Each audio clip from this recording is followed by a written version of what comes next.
बिस्मिल्लाहिर्रहमानिर्रहीम। अस्सलाम वालेकुम दोस्तों, आज हम अपने प्रोग्राम में central cotton research institute Multan में नई ज़ेर तहकीक जो कपास की इकसाम हैं उनमें से एक किस्म BT-CIM 789 के मुतालिक अपने दोस्तों को बताएंगे कि BT-CIM 789 की क्या खसूसियात हैं और उसकी क्या पैदावारी टेक्नोलॉजी है।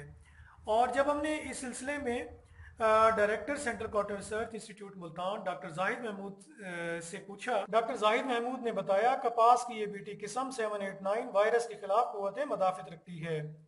इसके अलावा ज़्यादा दर्जा हरारत, कम पानी और कीड़े मकोड़ों के खिलाफ भी इसमें काफ़ी मुदाफ़त पाई जाती है। कपास की यह किस्म हर किस्म के मौसमी हालात में ज़्यादा पैदावार देने की सलाहियत मौजूद रखती है।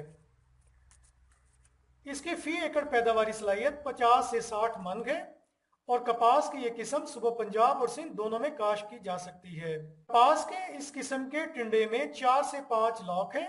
इसके पौधे में लगने वाले औसत टिंडों की तादाद तकरीबन 60 से 70 फी पौधा बनती है। कपास के इस किस्म के टिंडे में बनोलों की तादाद 7 या 8 है। खेती काश्त के लिए BT-789 बेहतरीन है और इसका तना मोटा है, फसल गिरती नहीं है। ज्यादा दर्जे में फल या फूल गिरते नहीं।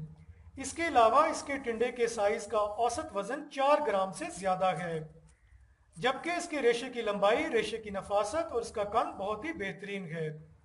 NCVT में इसका पहला साल मुकम्मल हो चुका है और बहुत जल्द BT-789 कपास के काश्तकारों को आम काश्त के लिए दे दी जाएगी।